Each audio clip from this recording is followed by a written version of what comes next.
Salut à tous la team OL, Thomas M. Show pour OL Fan TV. Très heureux de vous retrouver dans une petite grisaille lyonnaise. Il fait bon, il doit faire peut-être 26-28 degrés. Mais regardez, le temps est un peu gris, beaucoup de nuages bas, il devrait un petit peu pleuvoir, mais ça fera beaucoup de bien. C'est vrai que c'est plus la canicule, c'est beaucoup plus agréable. Alors, pour ceux qui aiment bien savoir où je me trouve dans Lyon, là je suis côté Berge du Rhône, regardez. Ce sont des belles promenades le long du Rhône, direction Foch. Foch qui est un très très beau quartier de Lyon aussi. C'est super agréable, vous voyez, sortie de boulot, on se balade. Il fait bon, nickel, lendemain de défaite. Vous avez bien sûr vu la plupart ma vidéo débrief du match contre Liverpool où j'étais en mode un petit peu coup de gueule à chaud. J'étais pas forcément très content. Alors il y a eu beaucoup de réactions à cette vidéo. Il y en a qui sont d'accord avec moi, il y en a d'autres qui ne sont pas d'accord. C'est le jeu, les gones. Vous avez le droit de ne pas être d'accord et de demander de la patience à Juninho, à Silvinho, à tout cet effectif qui est un peu jeune et inexpérimenté. Pour certains, on a changé des choses, on a perdu des joueurs, donc il faut un petit peu que tout le monde se réacclimate, mais je maintiens le début de préparation de l'Olympique Lyonnais. Ces matchs de préparation ne sont absolument pas satisfaisants, en tout cas c'est mon point de vue. Je crois qu'on n'arrive pas du tout avec de la confiance avant d'affronter Bournemouth, parce que c'est le sujet de cette vidéo, c'est la présentation du dernier rival de l'Olympique Lyonnais, du dernier adversaire de l'Olympique Lyonnais avant la reprise de la Ligue 1. Ça sera contre Monaco, ça sera le 9 août. Dernier adversaire, dernier test match, et là on doit absolument être prêt, montrer un tout autre visage que ce qu'on a montré lors de cette phase de préparation. Il faudra être prêt, et Bournemouth, très sincèrement, pour les avoir vus jouer de nombreuses fois la saison dernière et les saisons précédentes, parce que j'adore la Première Ligue, qui est pour moi le championnat le plus relevé de l'Europe du football, voire du monde du football. C'est un vrai beau championnat. Et Bournemouth, ça sera un adversaire absolument coriace. Ils sont très bons, les Cherries. Mais je vais vous présenter tout ça, le club Bournemouth. L'association Football Club Bournemouth est un club de football anglais fondé en 1899. Club basé à Bournemouth qui évolue en Première Ligue. Le 27 avril 2015, les joueurs de Bournemouth font entrer le club dans une nouvelle ère. En effet, grâce à leur victoire contre Bolton 3-0 à domicile, le club est promu une journée avant la fin du championnat pour la Première Ligue, pour la première fois de son histoire. C'est un club respecté de Première Ligue qui entame sa 5e saison dans l'élite. Alors leur surnom, je vous l'ai dit juste avant, c'est les Cherries, les cerises. Ils jouent au Vitality Stadium et ils sont entraînés par le respecté Eddie Howe. Je suppose que ça se prononce comme ça. Eddie Howe depuis 2012. C'est un apôtre du beau jeu. Il a un temps été annoncé à Arsenal pour succéder à Arsène Wenger ou pour être même le sélectionneur de l'équipe anglaise, les Three Lions. Vous savez, c'est le surnom de l'équipe anglaise. En 2007-2018, il aurait pu être l'entraîneur de l'année outre-Manche où on attendait Bournemouth se battre pour les places de l'Europa League. Mais son club a malheureusement fini 12e, qui est d'ailleurs son meilleur classement. Il y a une vraie forte identité anglo-saxonne dans son effectif. Véritable force pendant plusieurs années, le modèle des Cherries semble avoir montré ses limites. L'entraîneur et ses dirigeants veulent tout de même conserver une forte assise nationale. Il dit en interview, Eddie Howe, c'est plus facile de recruter des joueurs dans une région que l'on connaît bien, car on ne prend pas beaucoup de risques. Nous évoluons dans le championnat anglais, nous ne voulons pas perdre cette identité. L'objectif du club depuis 2015, c'est de ne pas être relégué. Ça vous rappellera un certain Auxerre de Giroud. Et puis Eddie Howe, il déclare aussi, même si nous sommes heureux et satisfaits d'aujourd'hui, nous devons rester très lucides. Nous devons construire le club de football pour le renforcer sur une longue période. Un manque d'ambition malgré 126 millions d'euros empochés pour une participation en Première Ligue. Vous le savez, il y a des énormes droits TV en Première Ligue. Il y a aussi un groupe très stable et quasiment inchangé au fil des années. Les recrues, C'est Stacey, recruté de Luton Town pour 4 millions d'euros. C'est un arrière droit, mais numéro 10 de métier. Vous avez Kelly aussi, recruté à Bristol City en premiership, 13 millions d'euros. Un défenseur athlétique et gracieux qui a joué le plus souvent arrière gauche et défenseur central avec l'équipe d'Angleterre U21. Vous avez aussi le record de transfert côté Bournemouth, de toute l'histoire de Bournemouth. C'est Philip Billing de Huddersfield Town. Huddersfield qui a été relégué en fin de saison dernière, 15 millions de livres. C'est un milieu de terrain danois de quasiment 2 mètres que doit connaître sûrement Andersen, puisqu'il évolue lui aussi avec les U21 de l'équipe danoise. Alors il est venu à Bournemouth parce qu'il s'est brouillé avec Huddersfield. Ça s'est vraiment terminé en eau de boudin. Donc c'est une véritable affaire pour Bournemouth. L'équipe type, c'est un 4-4-2 avec Begovic, ancien de Chelsea dans les cages, qui a eu pareil quelques saisons un petit peu compliquées. Simon Francis à droite, la charnière centrale Steve Cook et Nathan Ake qui joue en sélection des Pays-Bas avec Memphis Depay. Chris Daniels à gauche. Et puis milieu de terrain, Gosling, Lerma, à droite Brooks et Ryan Fraser. Et puis une attaque de feu, j'en reparlerai après avec Joshua King et Wilson. La saison dernière, on y revient, 14e de Première Ligue avec 45 points. Au niveau des expected points, ils auraient dû en avoir 51. Ils auraient dû finir 11e, vous voyez. Ils ont sous-performé les Cherries. Des victoires mémorables, notamment sur Tottenham et Chelsea, avec un Maurizio Sarri qui disait à l'époque « Il est impossible de perdre 4-0 ici ». Oui, Chelsea a perdu au Vitality Stadium 4-0. 56 buts inscrits, ils auraient dû en marquer 59, ils ont été extrêmement réalistes. Aucune équipe en dehors des 6 premiers n'a marqué plus de buts que les 56 de Bournemouth. Par contre, c'est un petit peu comme l'Olympique Lyonnais, voire même pire. 70 buts encaissés, ils auraient dû en encaisser 62. Ils ont sous-performé en défense. C'est seulement les relégués Fulham et Huddersfield ont encaissé plus de buts que Bournemouth. C'est vraiment là où ça n'a pas vraiment fonctionné. C'est peut-être invraisemblable, mais lorsque Bournemouth tire à plein régime, ils écrasent tout sur leur chemin, les joueurs de Bournemouth. Nathan Ake, je vous en ai parlé juste avant, est un défenseur de classe. Jefferson Lerma, un bulldog au milieu de terrain. Ryan Fraser, un passeur hors pair. Et Wilson, un incroyable buteur et surtout un poison pour les défenseurs adverses. Ensuite, il y a David Brooks, une révélation, qui a effectué une première saison de haut vol avec Bournemouth. Une défaite la saison dernière 1-0 face à Manchester City en avril, qui a donné lieu à pléthore de titres dans la presse britannique, parce que Bournemouth manquait cruellement de possession. Sur ce match-là, ils ont eu seulement 18% de possession. Et ils n'avaient réussi à tirer qu'une fois au but, mais ils ont d'autres qualités, d'autres facettes dans leur jeu. La chose finalement la plus importante pour Bournemouth, c'était de garder ses indispensables. Je parle de Nathan Ake, je parle de Fraser, mais surtout de Wilson, l'international anglais, qui a signé un nouveau contrat de 4 ans cet été. Fraser et Wilson sont coéquipiers, eux, depuis 5 ans. Mais la saison dernière, leur alliance a atteint des sommets époustouflants. Fraser a donné à Wilson la moitié de ses 14 buts en Ligue. Les deux sont à 12 buts. Le plus grand nombre de buts pour un duo depuis Alan Shearer et Chris Sutton en 94-95. Ça, c'est un vrai beau record. Il y a aussi de jeunes joueurs qui pourraient s'imposer dans la pensée de Eddie Howe. Par exemple, ce début de saison, ce début de préparation, un clip vidéo de 10 minutes de Howe lors d'une séance d'entraînement en juillet est devenu carrément viral sur les réseaux sociaux.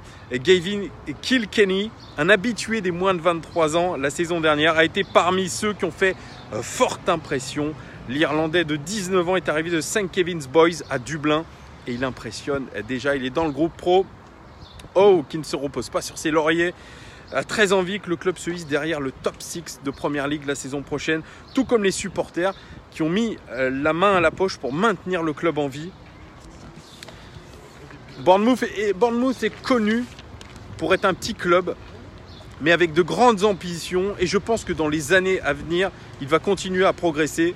Je pense qu'à un moment donné, ce club ne sera plus considéré comme un petit club. Il deviendra de plus en plus respecté. Les gens nous respecteront un peu plus. Ces paroles sont signées de Wilson, très attaché au club avec ce nouveau contrat.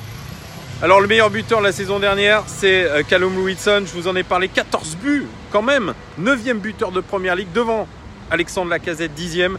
14 buts, il aurait dû en marquer 16. Il a légèrement sous-performé, mais quelle saison. Joshua King aussi, 12 buts, il aurait dû en mettre 13. Énorme aussi. Et Ryan Fraser qui clôt la marche, 3e meilleur buteur du club, 7 buts, il aurait dû en marquer 4. Meilleur passeur, Ryan Fraser, 14 passes décisives en Première Ligue. Il aurait dû en faire 16, c'est énormissime. Ensuite, c'est Wilson, 9 passes décisives. Il aurait dû en faire 6, il a surperformé un petit peu. Et puis Brooks, 5 passes décisives. Il aurait dû en faire 6. Génial aussi. Un petit mot sur la préparation. La préparation, elle s'est passée non pas à l'autre bout de la planète comme la plupart des clubs de Première Ligue, mais dans un complexe hôtelier, le Manga Club à Murcie en Espagne. Je vous fais un petit peu le topo parce que c'est plutôt pas mal. Bénéficiant de 300 jours de soleil par an, ce complexe 5 étoiles est riche en qualité et surtout imprégné d'histoire quand il s'agit des légendes sportives qu'il a connues. Ballesteros et Gary Player, les champions de golf, et le tennisman Manolo Santana entre autres. Il y a eu aussi une liste de célébrités qui a honoré le livre d'or au fil des années. Matt Damon, Robbie Williams, Sir Tom Jones et David Beckham, pour ne citer que. Nigel Mansell, l'ancien pilote de F1 et l'ancienne légende de Liverpool, et Kenny Dalglish, qui possèdent tous des villas dans ce magnifique complexe. Le club La Manga offre l'escapade idéale pour les athlètes d'élite. Aujourd'hui, je suis en train de prendre la pluie, les gars, mais c'est pas grave, sans avoir à se rendre à l'autre bout du monde pour trouver un tel confort de travail, fuyant l'opportunité lucrative de vendre beaucoup de maillots avec une tournée à l'étranger. Les Cherries ont choisi un voyage de 2 heures pour aller à Murcie. 8 terrains de gazon de grande taille approuvés par la FIFA, dont un mini-stade, 3 terrains de golf, ça plairait à Gareth Bale, de 18 trous et 28 terrains de tennis. Bournemouth a pu profiter des autres installations sportives de première classe du complexe, notamment son centre de haute performance et son centre de bien-être doté des dernières technologies en matière de gymnastique. Ce fut le camp d'entraînement de l'équipe d'Angleterre pour la Coupe du Monde 98 et celui de Liverpool de Klopp il y a 2 ans. Eddie Howe espère que le facteur bien-être lui sera utile comme il l'a fait il y a tout juste 1 an. En effet, Bournemouth a été gonflé à bloc après son séjour en Espagne. Il a pris un départ surtout radieux la saison dernière, remportant 6 des 10 premiers matchs de Première Ligue, récoltant 20 points sur 30 possibles. L'année où son attaquant Callum Wilson est devenu un habitué du groupe anglais et où des stars comme David Brooks et Ryan Fraser se sont démarqués. C'est un endroit idéal pour se mettre en route pour affronter Sheffield United. C'est un nouveau premier, ça sera le 10 août pour leur entrée en lice dans le championnat d'Angleterre. Nous avons passé un très bon séjour au club La Manga. L'été dernier, nous avons travaillé extrêmement dur, a déclaré Howe. Le but, c'est d'améliorer l'équipe avant le début de la saison. C'est une bonne partie de la saison qui se joue ici en tant qu'entraîneur, car nous mettons en avant notre philosophie de jeu. Et puis, chose inédite, Eddie Howe a mis un microphone pendant une séance d'entraînement à La Manga. Ça a été mis en ligne sur le Twitter et le site internet du club de Bournemouth. C'est incroyable. L'enregistrement a donné aux fans un aperçu unique de la façon dont ces séances sont organisées, ainsi que du type d'exercice et du jeu d'entraînement pratiqué. Ça, c'est très rare et ça pourrait être d'ailleurs une très bonne idée pour Silvino, un petit peu de mettre un microphone et voir un peu comment il donne ses consignes. Alors au niveau des matchs de préparation, depuis mi-juillet, c'est 2 victoires, 1 défaite et 1 match nul. Il joue demain contre la Lazio de Rome, un beau match. Et puis ensuite, samedi, ce sera contre l'Olympique Lyonnais en Angleterre. Ça se jouera à 16h ou 16h30, je crois. Et comme je vous l'ai montré, on aura fort à faire parce que c'est une équipe rodée du championnat anglais. C'est une équipe très équilibrée. C'est une équipe avec des individualités fortes, mais surtout avec un beau collectif. Vous l'avez vu, ils ne sont pas à la place qu'ils auraient dû être la saison dernière. Ils auraient dû être plus haut dans le classement. Ils ont des ambitions de taquiner le top 6 de Première Ligue et puis ils ont surtout en attaque vraiment des top joueurs, que ce soit Callum Wilson, que ce soit Joshua King.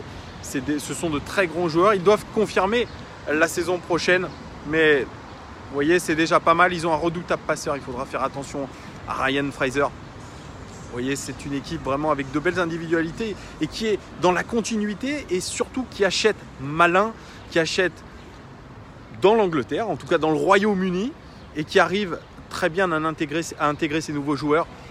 Voilà, on les a critiqués, Bournemouth, vraiment pour être frileux sur le marché des transferts, mais ils sont tout à fait cohérents avec ce qu'ils ont envie de faire.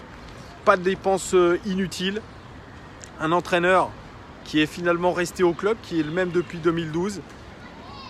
Moi, je pense que cette année, ça risque d'être une année charnière pour Bournemouth qui risque de faire un gros championnat. En tout cas, je l'espère pour eux. Ça va être une valeur de vrai test pour nous. Vraiment une équipe qui sait se donner les moyens de réussir face aux grosses équipes, je vous l'ai dit. L'OL, là, ça sera le vrai test face à Monaco. La préparation finalement était plutôt bien faite. Les adversaires, on est monté crescendo et c'était plutôt bien pensé. Ce qui peut nous laisser penser qu'on n'est pas bien du tout en ce moment et que la confiance est dans les chaussettes. Alors Silvinho, lui, a parlé de deux systèmes différents. Hier, il y a eu un 4-3-3 et la deuxième mi-temps, je ne peux pas vous dire. Je ne sais pas ce qui a été fait comme système et il pourrait en utiliser un troisième.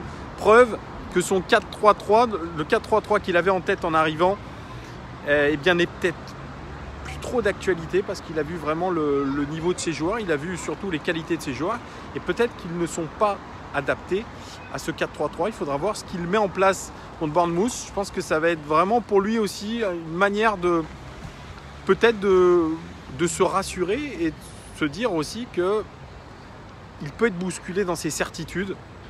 Alors il y a une problématique, c'est que Marsal s'est blessé contre Liverpool. Une nouvelle fois, c'est un joueur qui a été longuement blessé la saison dernière, blessé au mollet. Il a eu aussi une blessure à la cuisse, je crois, en courte saison aussi. Souvent blessé, Fernando Marsal. Peut-être un lien avec une hygiène de vie pas top. Et là, on se retrouve un petit peu dans la merde, si je puis dire, puisque nous n'avons plus d'arrière latéral gauche, puisque Koné reprend l'entraînement que vendredi, et que eh bien, Marsal est sur le flanc et on a appelé à l'entraînement et qui devrait faire le déplacement à Bournemouth, c'est Théo Ndika qui vient de signer son premier contrat professionnel. Ou alors on a Raphaël qui peut jouer faux pied, mais franchement déjà qu'à droite c'est pas terrible, à gauche quand il joue faux pied c'est loin d'être satisfaisant. Donc là il y a un problème contre Monaco qu'il va falloir régler. Moi je vois pas un Ndika commencer contre Monaco, moi je vois plutôt un faux pied, malheureusement, Raphaël commencer, mais c'est déjà les casse-têtes et peut-être dans l'esprit de Silvinho là de recruter un véritable relayeur et pourquoi pas un ailier droit, puisque les prestations de Bertrand Traoré sont loin d'être à la hauteur. On a un Maxwell Cornet aussi qui revient à l'entraînement, mais qui lui aussi est indécis par rapport à son futur à l'OL. Là, il y a une rumeur que je commenterai dans un prochain épisode d'OL Daily Mercato, c'est la rumeur Suso, l'international espagnol qui joue au Milan AC. Ça c'est une bonne nouvelle, mais j'en reparlerai dans une future vidéo comme je vous l'ai dit. Voilà, il y a beaucoup d'interrogations et surtout se rassurer, c'est le maître mot du match contre Bournemouth, se rassurer, essayer de ne pas se stresser, essayer de jouer relâché, surtout essayer d'appliquer les consignes de Silvinho, essayer d'appliquer ces automatismes qui pour l'instant font cruellement défaut à l'OL. Aussi peut-être cet état d'esprit conquérant qu'on a eu, il est vrai, dans les premières minutes de jeu contre Liverpool, un placement haut de nos joueurs, un pressing, mais qui n'a pas duré très longtemps. Mais ça, c'est une constante à l'OL, où on n'arrive pas à faire le pressing d'une manière régulière et continue dans un match. Il va vraiment falloir se retrousser les manches pour gagner en confiance et ne pas partir quasiment de zéro contre Monaco. Il faut avoir des certitudes. J'y crois quand même un petit peu, mais ça va être difficile contre Bournemouth. Franchement, il faut s'y attendre. Je vous lis les gones et je suis pas très optimiste une nouvelle fois. Mon pronostic, il y aura match nul de partout. Chez nous, but de Moussa Dembélé et un deuxième but de, allez, je dirais Oussem Aouar. Lui aussi, il doit se reprendre Il a eu du mal face à Liverpool au niveau physique. Là aussi, il doit essayer de se mettre dedans. C'est ça aussi le charme des berges du Rhône. Voilà les gones, dites-moi ce que vous en pensez de Bournemouth. Est-ce que vous pensez qu'on va essayer de relever la tête? Est-ce que vous croyez que ce match aura une vraie valeur de test match avant la reprise du championnat contre Monaco? Qu'est-ce que vous pensez de la blessure de Marsal? Qu'est-ce que vous pensez surtout, quels sont les manques de l'Olympique lyonnais? Vous l'avez dit un petit peu dans les commentaires de la vidéo de Liverpool. Mais voilà, j'aimerais vous entendre là-dessus. Mettez-moi aussi votre pronostic, ça peut être vraiment cool. Je vous remercie encore une fois de tous vos abonnements, vos likes. Mettez des likes, ça peut être cool, c'est très cool. Continuez à vous abonner, à partager la vidéo. Mettez vos avis, même si vous n'êtes pas d'accord avec moi. N'hésitez pas à commenter, je ne vous en voudrais pas. Soyez juste respectueux les uns des autres. Respectez aussi, voilà, pas d'insultes, etc.